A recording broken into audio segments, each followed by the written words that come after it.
Est-ce qu'il t'est déjà arrivé de sentir de la frustration, des malaises ou même parfois passer toute la journée à te culpabiliser, mais en vrai, tu ne connais pas la vraie source? En fait, ces malaises viennent d'un concept fascinant et aussi très personnel qu'on appelle la dissonance cognitive. C'est cette sensation d'être en conflit avec soi-même. Quand tu penses une chose, mais tu en fais autre. Quand ton cœur dit oui, alors que ta raison dit non. Quand tu veux avancer, alors qu'il y a une partie de toi qui te retire en arrière. Nous allons voir c'est quoi cette fameuse dissonance cognitive et comment tu peux t'en libérer facilement, créer ta paix intérieure et aligner tes paroles à tes actes.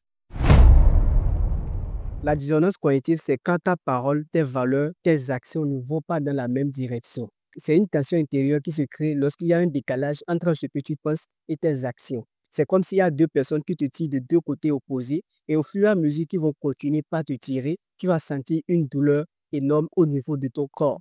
Et si la tension, c'est cette douleur énorme que tu ressens et c'est ça la dissonance cognitive. Fais tout le contraire de tout ce que tu penses, de tout ce que tu dis. Tu sais que la santé est très importante, mais tu manges mal et tu ne fais jamais le sport. Tu veux la liberté financière, mais tu passes tout ton temps à procrastiner et tu n'as pas une activité qui te rapporte de l'argent. Tu veux être en paix avec toi-même, mais tu passes toute la journée à stresser. Tu regardes les résultats que tu aimerais avoir, mais tu n'es pas capable de te lancer, mettre les actions en place qui vont te permettre d'avoir ces résultats-là. Et c'est là maintenant tu commences par avoir des malaises et le cerveau comprend qu'il y a des incohérences. Il cherche maintenant à réduire ces malaises en changeant ta perception. C'est comme un fumeur qui veut vivre longtemps mais qui continue de fumer et se dit bah ce n'est pas grave, de toutes les façons mon grand-père a fumé et il a vécu 90 ans. Ou bien chercher constamment à te justifier. Tu scrolles toute la journée sur les réseaux sociaux, tu perds tout ton temps sur les réseaux sociaux et tu dis que ce n'est pas si grave parce que tout le monde le fait au lieu de chercher à corriger ton comportement. Mais il faut savoir que la dissonance cognitive n'est pas une erreur en vrai, mais c'est aussi que ton esprit évolue.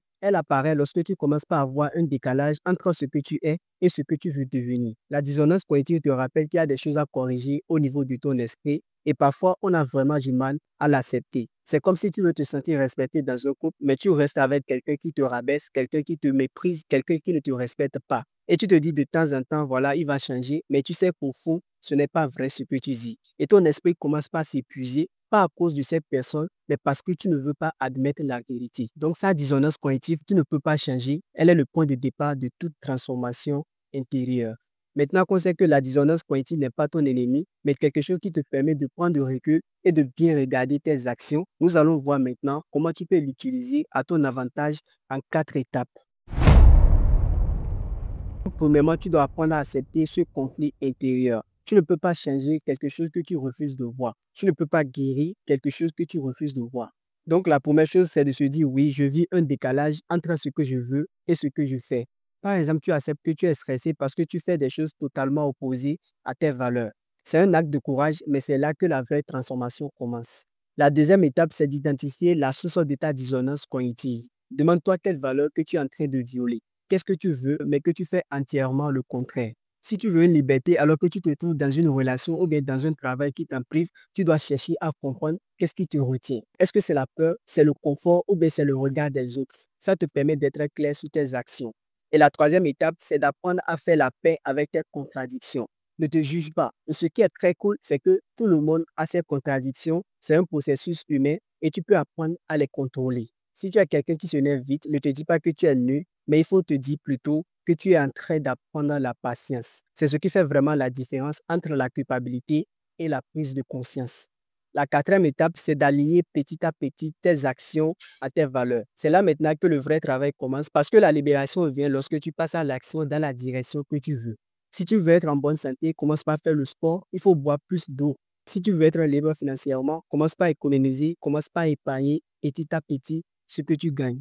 Si tu veux être heureux, prive-toi de tout ce qui te rend malheureux. C'est aussi simple que ça. Pas besoin de tout changer d'un seul coup.